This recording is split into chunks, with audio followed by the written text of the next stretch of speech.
Okay. All right, I think it's recording now. So hi, everybody. Thanks for watching. I'm going to go over chapters 3 and 4 in our Design Basics book, and those are the chapters on emphasis and focal point and scale and proportion. So I think they'll go pretty quickly. Just want to remind you that there are PDFs in the link for this week's Zoom session if you like to have a study guide for later on. We'll have a quiz on everything in the design principles section of the book in just a few weeks. Okay, I'm going to go ahead and share my screen and go over here to the keynote. All right, so if you don't have the book, you miss out on kind of the funny little, let me just move this over, the funny little cartoons at the beginning. So I wish I could share that with you. Maybe I will in the future, but anyway. So emphasis and focal point are related, but they're not exactly the same thing.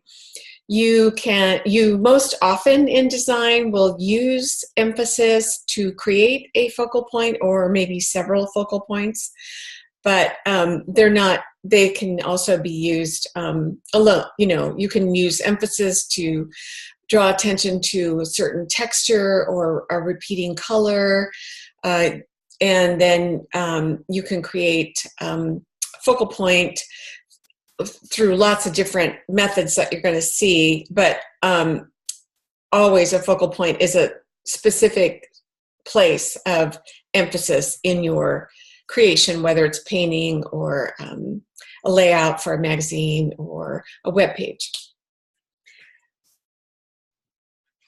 So one of the things that we like to teach in this class is we kind of assume that you're going into commercial type art, you know, art that you do for pay. So as we said last week, you're normally presented with a problem, and then it's your job as the artist to create an answer for that problem, a solution. And one of the solutions includes, you know, directing the viewer in the way that is going to get results for your client. So you want to create, most of the time, a point of emphasis or what's known as a focal point. There's lots of different ways to create a focal point. This painting by Susan Jane Walp is a good one of a couple of different methods. I'll go over the text that's popping up. So you want to encourage the viewer to stay in the picture as long as possible and to look around and absorb all the different parts of it. And as we know, there's hundreds and thousands of images in front of us every day, and increasing more and more with social media. So it's a very busy world out there, and you're going to have to work very hard to get the attention of your viewers. Let me go back. So in this painting, there's a couple different things going on. First of all is the placement of that grapefruit. It's in the dead center. Normally, we kind of discourage people from placing things right in the center of a piece because it's kind of it's sort of ordinary looking. It doesn't have a lot of visual excitement. But here it is. It's right in the middle, and it's also you know, the attraction or the eye is pulled to this grapefruit because of the contrast of the colors. It's a very bright element in a otherwise kind of subdued background. It's also drawing attention to itself because it has you know, circular shape, and a lot of the other shapes have angles. So there's a couple different ways that you're seeing And I have to go through all this, that focal point in this painting. In this one by Matisse, he also uses some of the similar things that the previous Susan Jane did, but in a little bit different way. And it's great to kind of analyze this because he's got a focal point, definitely, and it's the turtle. And the few things that stand out to me are the turtle's color. So we haven't talked about color wheels or anything right now, but there is a contrast between the kind of reddish color of the turtle and the sort of greenish blue color of the background that it's on. Pretty good contrast.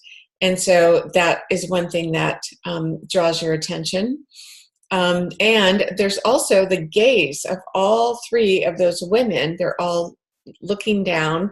So as other humans, we just naturally want to follow their gaze and see what they're looking at.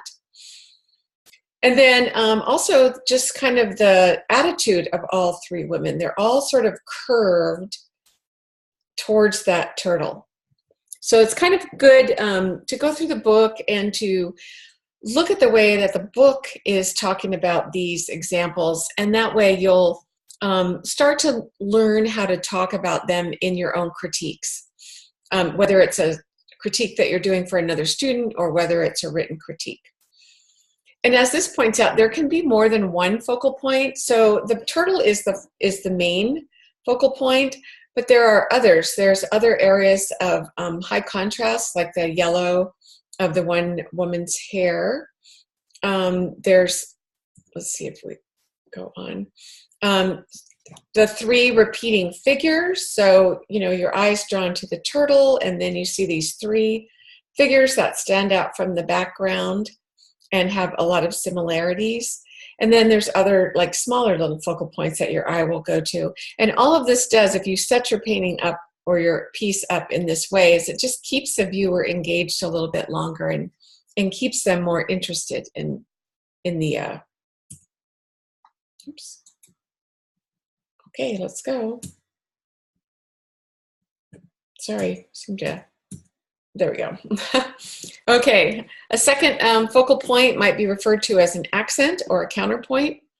If you have too many points of focus, you're going to have visual confusion on your piece, and there's a couple of great examples in the book on that. And then you just have to be realistic in order to have a focal point. Using color and size and scale and all the things that we're learning about, you can make just about anything a focal point. So here are some ways that we can achieve emphasis. You can achieve emphasis by contrast and by isolation. So in this comic here, we see it's very busy. There's a lot going on, but there's an area, a couple of areas that are pretty high contrast. One is pretty close to the center, a little bit to the right and in the center.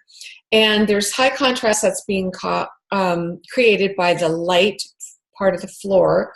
So probably the light coming in from the window, and the person isolated within that white or light-colored area on the floor. And then there's sort of a secondary focal point over on the door with another light area with high contrast letters. Also, so there's high contrast, but that figure in the middle, all of that white floor is kind of isolated from everything else. Almost everything else in this cartoon kind of touches each other, but the man and his typewriter and his desk are almost isolated in that little section of light. So there are plenty of ways to achieve emphasis by contrast. So here's just a small list, and I'm sure you can think of other ways, but you can isolate one element. You can make a change in direction of the shapes or the lines. You can distort something, or you can distort everything else and make your focal point undistorted or normal. There's an example of that in the book. You can change the size, you can change the shape.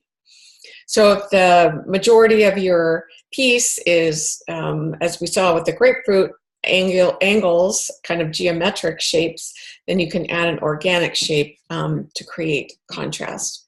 Change the color and change the brightness.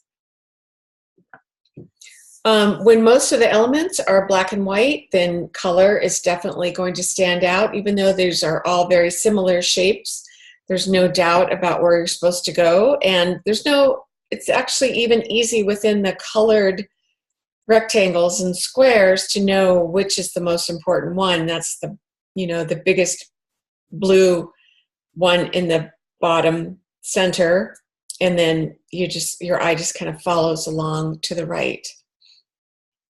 I don't know why the zebra picture isn't showing up, but that's in your book, and that's a pretty good one to look at. Let's see. You can create emphasis by isolation, as we talked about a little bit earlier. You can take the repetition of the same object over and over and just have one of those objects off by itself. And then this one on the right, Thomas Eakins, the Agnew Clinic painting, that's a really good one to look at because there's several things going on there. You have the high contrast, so most of the people in the gallery are sort of muted and dark, and then you have this highly lit area in the lower portion of the painting. So there's high contrast there between the light and the dark. So even though there's repetition in the types of figures that are being used, there's a lot of light separating that whole thing. And then within that kind of focal area, you see this one doctor off to the left, and he's isolated. So you see that, you look at the whole painting, you kind of see that circular area with the surgery that's happening, and then this gentleman to the left is further isolated and becomes more important because he's standing off there alone.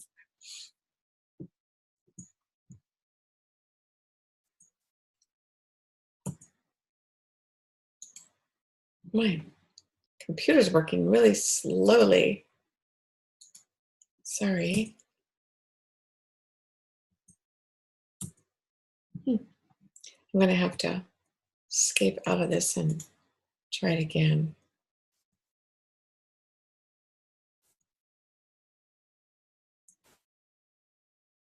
Okay. And then as your book noted, and that noted here, go down. Generally, it's a good idea not to get your focal point too close to the edge. And what the authors did in the book was they pointed out that the way they kept this particular, the Agnew Clinic painting, successful, even though the focal point is kind of close to the edge, is they incorporated another couple of artistic ways to lead your eye around, including that curved sort of wall that he's leaning against. That curve takes you from him back over into the main group of the doctors. So just something to keep in mind, that it is possible for the viewer to just sort of slip off one of the edges of the page. You can emphasize by placement. We talked about that with the grapefruit, how if it's in the center, it's usually more of it's easy to establish its importance. And then the same thing is happening over here with Adam and Eve. Even though there are a lot of elements that are repeating, repetitious, like the apples on the tree and the shapes of the general shapes of the animals, and then the two figures, that apple that is being exchanged is almost in the exact center of the painting.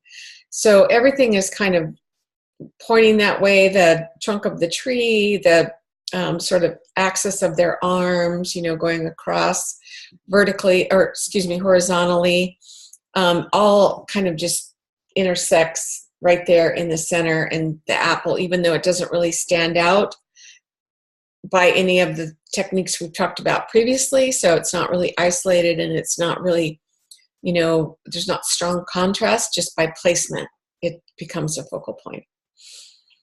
And then over on the right, Vermeer's painting shows you how perspective lines, and I know we haven't talked about perspective, but if you took a drawing class in high school or anything, you learned how to do 2-point and 3-point perspective, and how to establish a vanishing point on the horizon. So you can use those implied lines as aids in creating a focal point, and that's how Vermeer did it with this particular painting. So try not to put it dead center, although as you see, sometimes that can be successful. We saw 2 examples in this chapter, but it can be a little boring. So try to put it off, you know, into one of the quadrants, or into 1/3 of the painting. Try not to put it too close to the edge of the picture, and if you do have it really close to the edge of the picture, you know, try to use some other, you know, directional technique to keep the viewer coming back in. So you can use curved lines. Later on, we do a composition project. A lot of people make it very symmetrical, which is great, but it involves fish, I'll just tell you that. And one of the things I see most often is people will have fish on both sides of the composition, and on one side they're moving out and one side they're moving in. Well, generally, if you just flip those fish over so that they're pointing in, that really helps you keep the viewer's eye inside, you know, in or up or curved or something. So have something pointing back into the composition. There are different degrees of emphasis. This is, you know, a little more subtle. You know, it's good contrast with the color, but there's a lot of similar elements, like the shape of, you know, the curves, and the, you know, the length that's mimicked several times across the page. So just know that you don't have to shout. You can kind of whisper or talk in a normal tone of voice when you're creating a focal point. So sometimes a theme is going to call for a very visually compelling focal point, and sometimes, you know, it's going to be more subtle. So if you have a magazine cover, you probably need a very graphic, eye-catching, because you're looking at that magazine cover in a sea of magazine covers, so you want to catch someone's eye. This particular illustration shows how you can maintain unity even while you're employing a focal point, and that goes back to what I mentioned. There's repeating shapes here, so there's a lot of similarities in what's happening. If you were to change that orange dress to black, it would look, you know, exactly that. It would just blend into the rest of the illustration. So by adding a little bit of pattern and a contrasting color, she's created a focal point, or he's created a focal point, but one that just isn't disrupting the unity of the piece. And then just remember that your focal point needs to remain related to and very much a part of your overall design.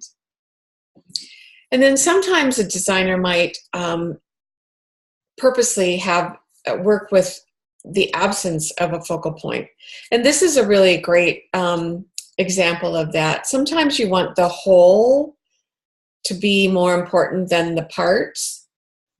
So in this magazine cover, you see the relationship between what looks like a highly enlarged fingerprint and the giraffe. And you can draw attention to your design and your message without a focal point, but utilizing the entire surface of the composition. So this was meant to draw attention to an article inside that has to do with the, zebra's relationship with their entire ecosystem and human beings. Okay, so that was a quick chapter on emphasis and focal point. And I'm sure you can see that there is quite a few ways that you can create emphasis. There's no set way that you have to adhere to. And more than, I think we often understand intuitively how to create emphasis and a focal point. But so more than reading this chapter and figuring out how you're going to create that, I would read it with the idea of evaluating someone else's work. If you are looking at one of your classmates' submissions and you see that there's, conflicting focal points or focal points put over really close to the edge, and you notice that your eye is wandering off, that's the kind of thing that can be really useful to the other students. So you can mention that, hey, you might want to, use a directional line or a curve to keep that, if you're going to have your focal point in that lower corner, to keep the viewer's eye from wandering off the page. Do you have anything to add or any questions about that?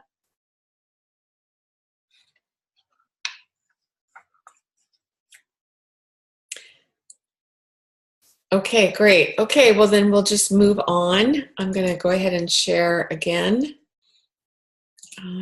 Just to the right. There we go.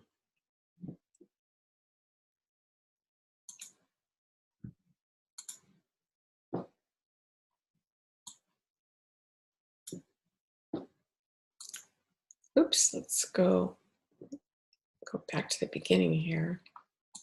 So this is the chapter on scale and proportion. Sorry, I'm going to just move this to the side. There we go. There we go. Okay, so scale is normally, they're very closely related, scale and proportion, but scale normally is another word for size.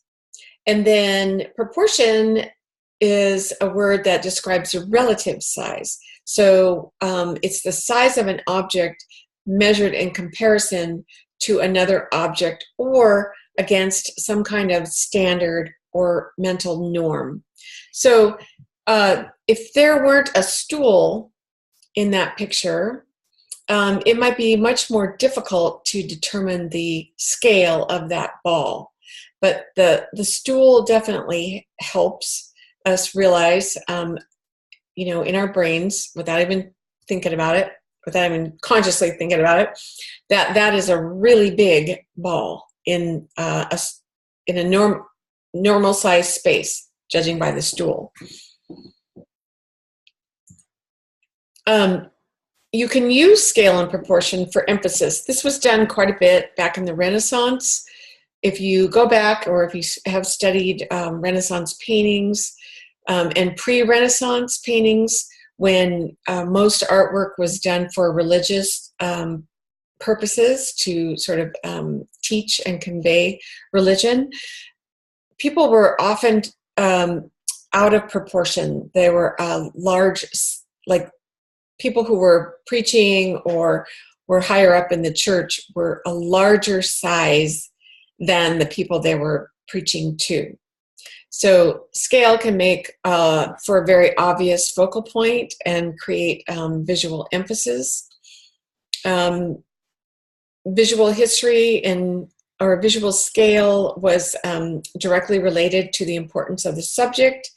So many people were larger than their surrounding people. And you can see there's quite a bit of difference here between the size of this St. Lawrence and the regular people that are kneeling underneath. And then you have sort of this intermediate size, and those are this, I think, with the saints. So when you're thinking about scale, one way to think of it is to consider the scale of the work itself, its size in relation to other art, its size in relation to its surroundings, or its relation to human size. And then definition of a fresco. When you have works of unusual size or scale, they can be very impressive. And we see this when you see this with people who paint. A lot of times they either paint in a really large scale or very small, and both can be kind of impressive in their detail and in their subject matter. So unusual, unexpected scale can be very attention-getting, so it can be used very effectively.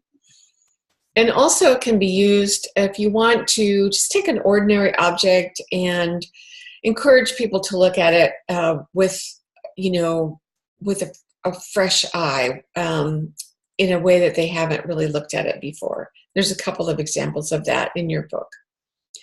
So here we see a really tiny artwork, and when you go through this chapter, it's really good to look at the sizes that are on these pieces. And this is 3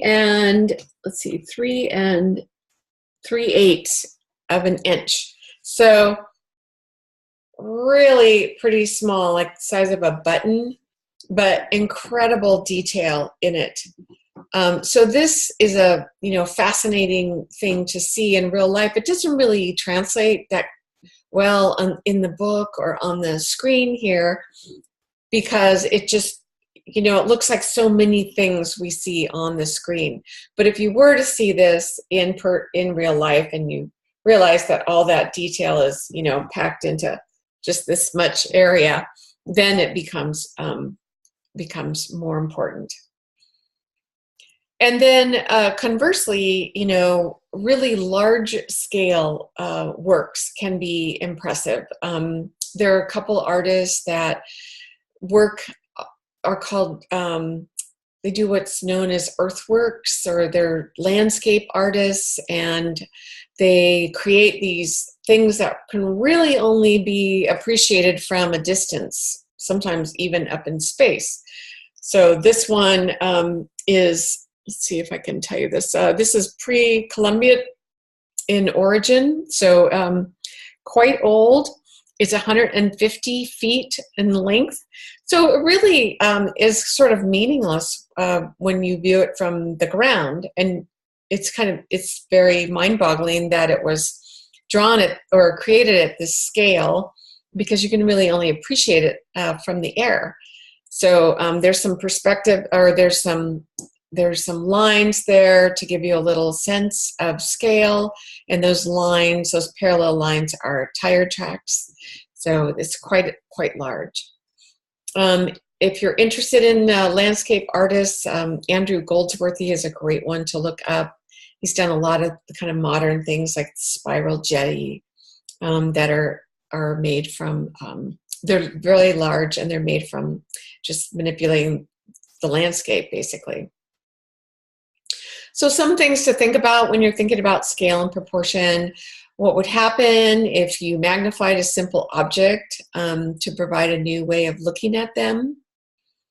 And when you are doing things like that, you are always thinking about how it's going to be displayed. Would you include something in proportion to the piece to provide some sense of scale?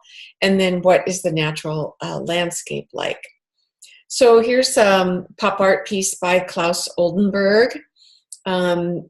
These are great because we don't even use these anymore. It's a typewriter eraser. And Oldenburg took this and made it enormous. I mean, you can see the scale by the trees behind it. And it just creates something completely different than the little, 3-inch, 4-inch high typewriter eraser that some of us used to use way back when we were learning how to type. So this calls attention to an everyday object and elevates it to a huge scale, and then encourages the viewer to just look at it with fresh eyes.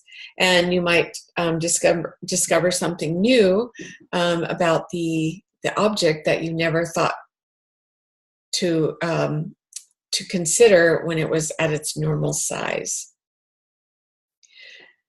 Scale within art provides meaning, context, and often a clue to how it was made or how we are meant to interpret the image or the object.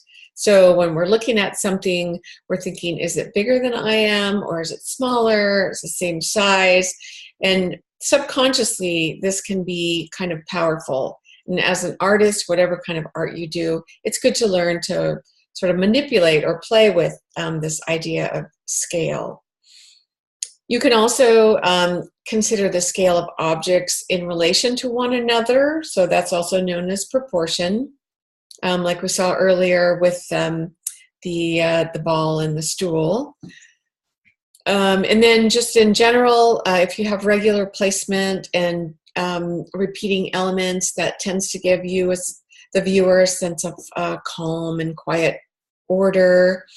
If you're trying to create something a little more chaotic, you can try large things that are kind of crowded together, maybe overlapping.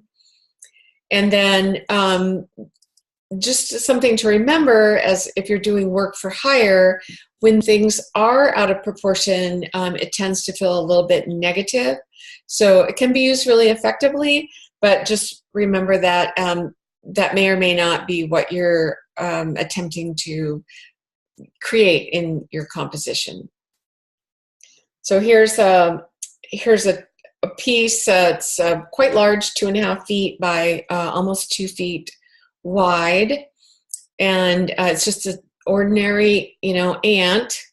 I think it's an ant, maybe it's a fly.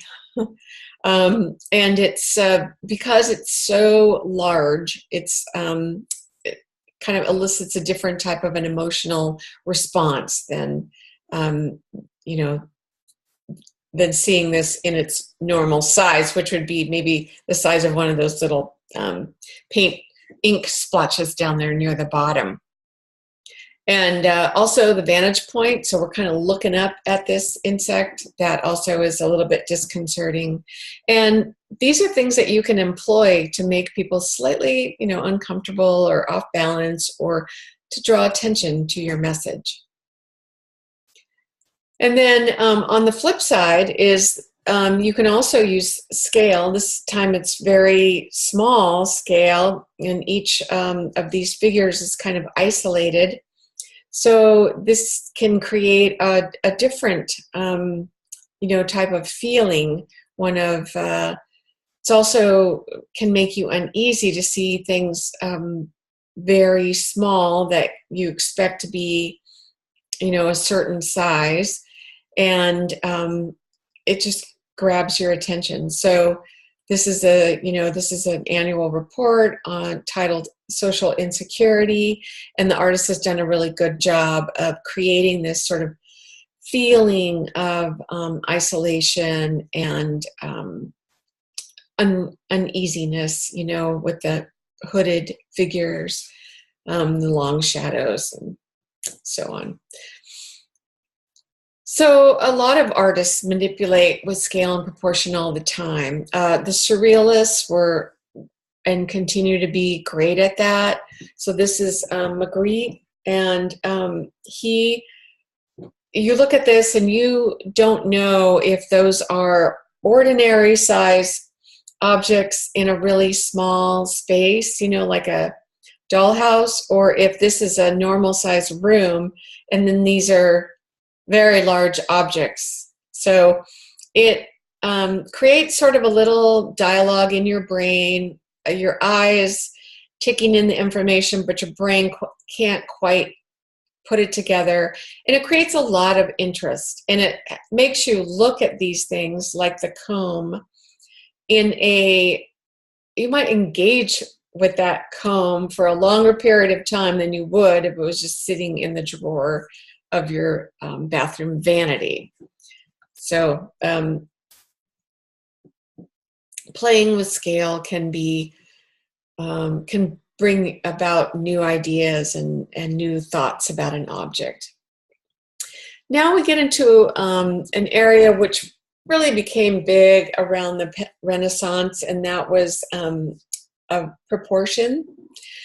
These ideas of the ideal figure, the ideal ratio.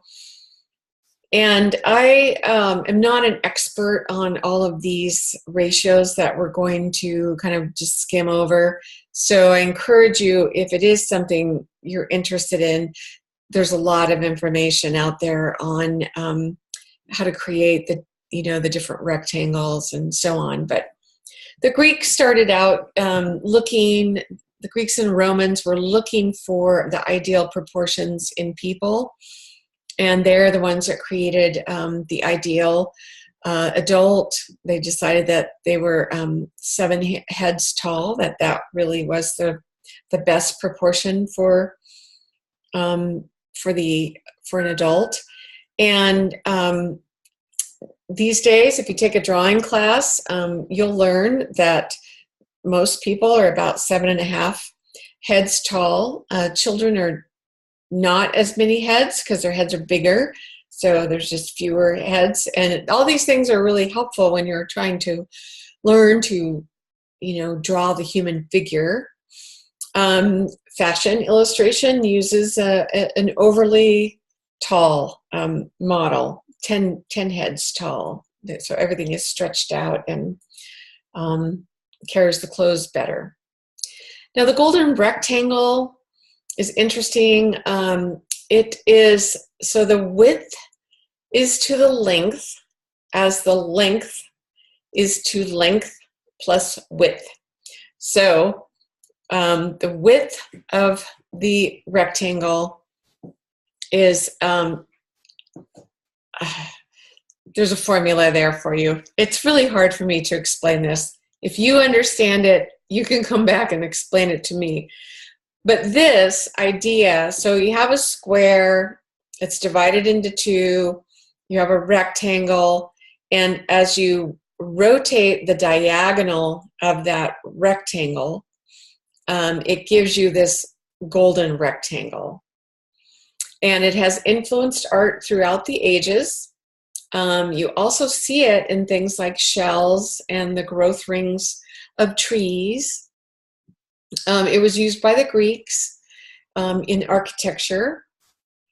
And there's a golden mean out of that, which is the ratio, which we saw earlier, of the golden rectangle. And the ratio of the golden mean can be found in the Fibonacci sequence, which is a counting sequence where each new number becomes the sum of the previous 2. So you have 1, and then you have another 1, and 1 plus 1 equals 2, and then 1 plus 2 equals 3, and then 2 plus 3 equals 5. So there's a sequence. Again, I was never good in math to begin with, so I don't use this much, but I can appreciate when I see it and it's kind of broken down, I can appreciate how these painters have used the golden rectangle. So the 3:5 ratio, you see it in nature, you see it in the human body, you see it in design, we see it expressed in music, in growth patterns in nature, and then in art. Artists of the Renaissance found that it was well suited to figure paintings when used vertically and landscape paintings when used horizontally. Then you have root rectangles, and those are derived from the square. And there's a couple different, your book goes through root 2, root 3, root 5. So if you're interested, you can do a little more reading on that. And they offer new methods for exploring, and they also result in agreeable proportions. So here is an example of using the rectangle. And so it's taken the square and, drawn that, use the diagonal again of half of the square to create that curve, and then repeated that on the opposite side. And that is scale and proportion. I always feel like I bungled that last part because I just really am not good with geometry and the whole angle and golden rectangle thing. So if you or anyone else runs across a source that explains that really well, please feel free to post it and I'll do the same. So that concludes the 2-chapter portion of this, and I'm going to stop the recording now